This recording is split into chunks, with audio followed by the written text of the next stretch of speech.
In breaking news, BBC presenter HUW Edwards has been named by his wife as the person facing allegations over payments for sexually explicit images. In a statement sent on behalf of her husband, she said that the events of the past week have taken a toll on his mental well-being and that he's also currently receiving inpatient hospital treatment. Well, let's bring in our correspondent, Paul Brennan. He joins us live now from London. Paul, I understand this revelation is coming after other BBC hosts were calling for the presenter to name himself? Yes, the BBC has been embroiled for the past 5 days in a really very difficult situation after allegations were made in a tabloid newspaper, The Sun, that one of their top presenters, which now transpires to be HUW Edwards, had paid, it alleged anyway, thousands of pounds to a young person who is now 20 years old for explicit photographs. Now, the Sun newspaper chose not to name the BBC presenter last week when it first ran those stories.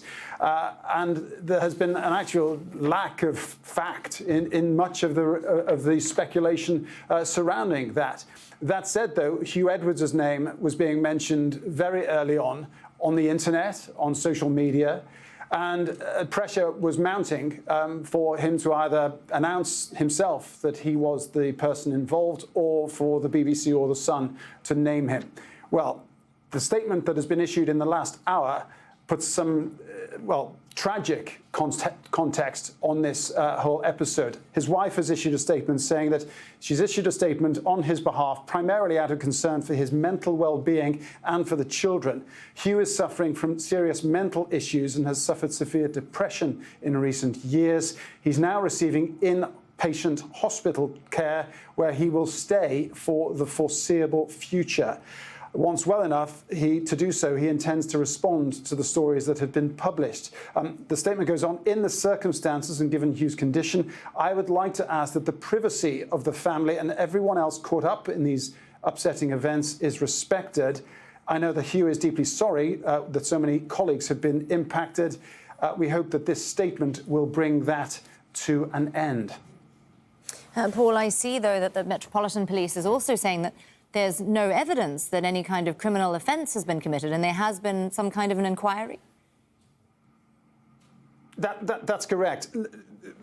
One of the central innuendos about this was that the contact between HUW Edwards and this person described as a young person was said, or suggested at least, may have started as early as when this person was 17 years old. Now, exchanging explicit sexual photographs below the age of 18 is a criminal offence.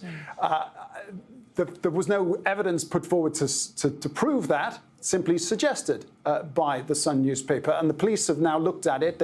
One police force looked at it in April, decided there was no criminality involved. Now the Metropolitan Police have taken a second look. They too have decided that there's no criminal case involved. Many people might say, look, at the end of the day, this surely is a private tragedy between two consenting adults, or an arrangement between two consenting adults. But it has had dramatic repercussions on HUW Edwards' mental health, on the BBC's reputation, and I don't think the Sun comes out of it scot-free either. Paul Brennan there with the latest for us on that story from London. Thank you, Paul.